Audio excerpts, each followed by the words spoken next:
बहन दोस्तों, हमें एमएसपी अलग अलग नहीं, हमें एमएसपी एक चाहिए, डिसेबिलिटी पेंशन एक चाहिए, फिटमेंट फैक्टर एक चाहिए और हम इससे कम नहीं। हमें ज्यादा या कम की बात नहीं, लेकिन हमारे साथ भेदभाव हमें बिल्कुल पसंद नहीं है। और इसी को लेकर आज का वीडियो है कि यानी वो एक संगठन जिसका नाम है सबका सैनिक संघर्ष कमेटी और वो पंजाब से है। कल उनसे मेरी बात यानी रूबरू हुए, यानी बहुत सारे वहां लोग थे और उन्होंने अपना मेमोरेंडम 8वें वेतन आयोग के सामने रखा है। ऑनरेबल डिफेंस मिनिस्टर को पहले भेजा है और ये सारा मेमोरेंडम मैं आपके सामने शेयर करना चाहूंगा कि 8वें वेतन आयोग के लिए क्या लिखा है, रक्षा मंत्री जी को क्या लिखा है कि हमारी अनदेखी बहुत हो गई। और ये वो संगठन है जो लगातार आप समझ सकते हो 10 से 12 साल से अपना पूरा प्रयास कर रहा है कि पूर्व सैनिकों को हम न्याय दिलाएं। जब हमने उनसे बात किया क्या आप पॉलिटिकली मोटिवेटेड हैं, बोला नो। क्या आप अफसरों का हस्तक्षेप चाहते हो, बोला नो। हमने बहुत सारी चीजें देख ली हैं, अब हम जेसू जवानों से सिर्फ अपील कर रहे हैं। पहले आइए इनके बात करते हैं कि मेमोरेंडम में क्या क्या है और उसके बाद आपको अगला वीडियो दिखाएंगे कि जब उनसे मेरी बात हुई तो कितने गुस्से में थे।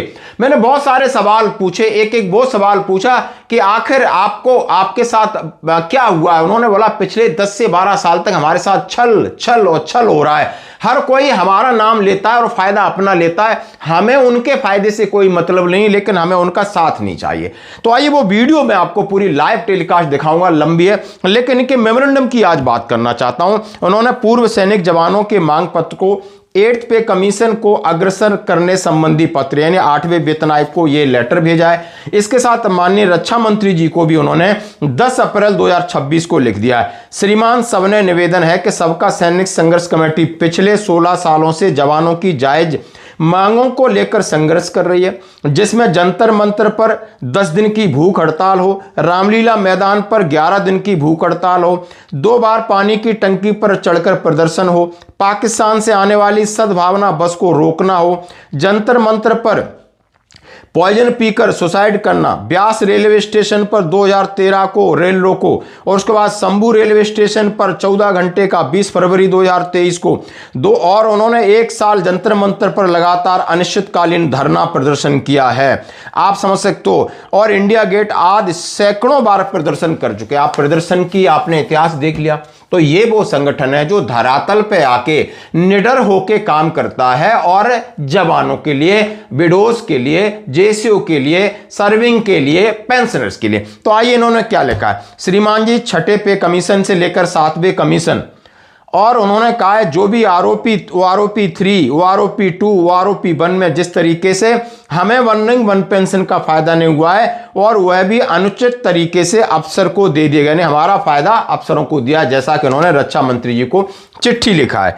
अब उनकी जो मांगे हैं, उन्होंने कहा मिलिट्री सर्विस पे श्रीमान जी 6ठे पे कमीशन से दूसरे देशों में सेना को दी जा रही कॉम्बैट सर्विस पे के लिए उन्होंने लिखा है कि हमें बराबर देनी चाहिए। मिलिट्री सर्विस पे जवान अफसर को बराबर दी जाती है, लेकिन 6ठे पे कमीशन से इसको अलग अलग आपने बांट कर रखा है। और इसके बाद हमारे साथ फिर साजिश की जा रही कि अफसर को 30,000 मिलेगा और जवानों को 12,000 मिलेगा। ऐसा क्यों? हमें समान चाहिए दर्द। अब इसके ऊपर जितना गुस्सा गुस्सी जो बहस हुई है, वो बहस का आपको मैं वीडियो बाद में दिखाता हूं।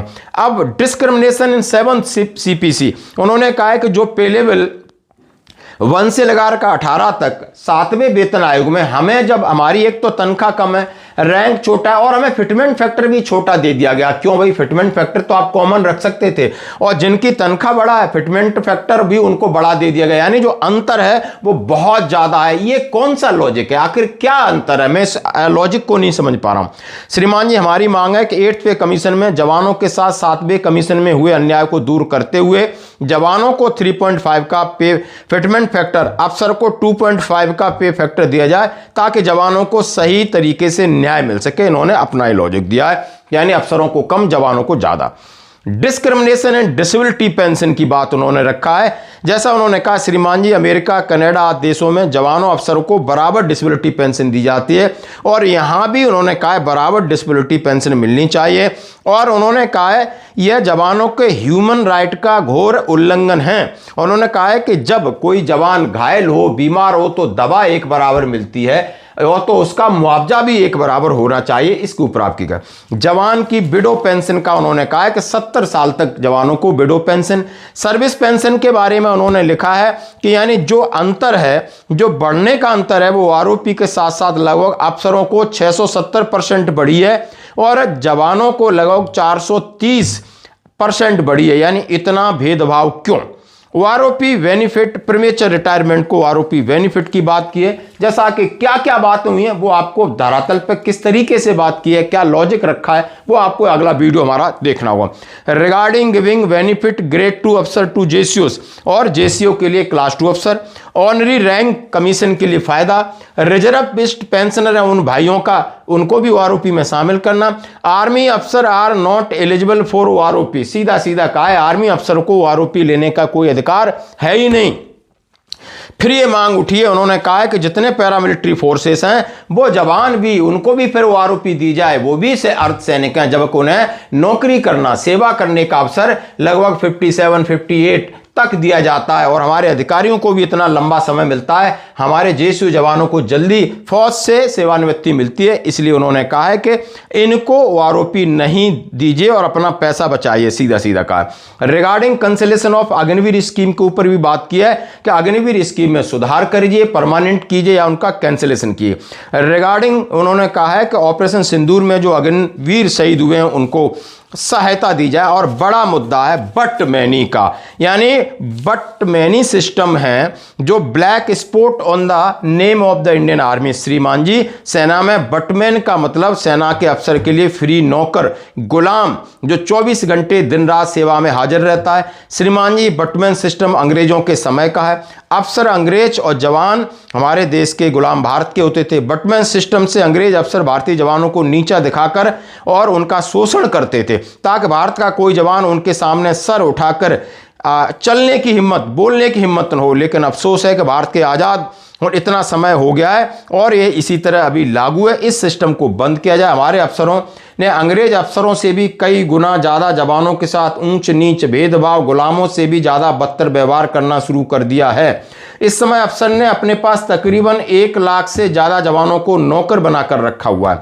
आप सभी एक जवान की 45,000 रुपए महीने से 1 लाख रुपए का एस्टीमेट निकालते हैं तो 450 करोड़ रुपए महीना बनता है। एक साल का उन्होंने 5400 करोड़ रुपए की बात की है। इस देश को भारी नुकसान हो रहा है। जिस जवान के अंदर की वीरता खत्म हो जाती है वो कभी लड़ाई नहीं लड़ सकता। जो जवान अफसर के घर पर नौकर बन के रहता है, न उसे कोई तकनीकी, न उसे कोई काम, न कोई हथियार की ट्रेनिंग होती है। श्रीमान जी, जो जवान अफसर के घर पर नौकर बन के रहता है, अफसर उन्हें प्रमोशन की पहल के आधार पर सुविधाएं ज़्यादा दे देते हैं और इससे ताकि जवान मोटिवेट होते रहें। और उन्होंने कहा है तमाम तरीके के इस तरीके से करप्शन की बात की है कि सेना में बहुत सारा करप्शन बढ़ रहा है, इसके अंदर भी जांचें होनी चाहिए, किसी भी तरीके की अनियमितताएं नहीं होनी चाहिए, सेना को स्वच्छ और ताकतवर बनाना चाहिए। ये इनका ड्राफ्ट है जो रक्षा मंत्री जी को लिखा है। 8वें वेतन आयोग के लिए भी अलग पॉइंट लिखे हैं और अगला वीडियो जब इनसे हमारा डिस्कशन हुआ है किस तरीके से गुस्सा है, आगे उनका क्या प्लान है, यानी कि अब वो कौन सा धरना प्रदर्शन करने वाले हैं, उसकी क्या प्लानिंग है, वो आप अगले वीडियो में देख सकते हैं। धन्यवाद।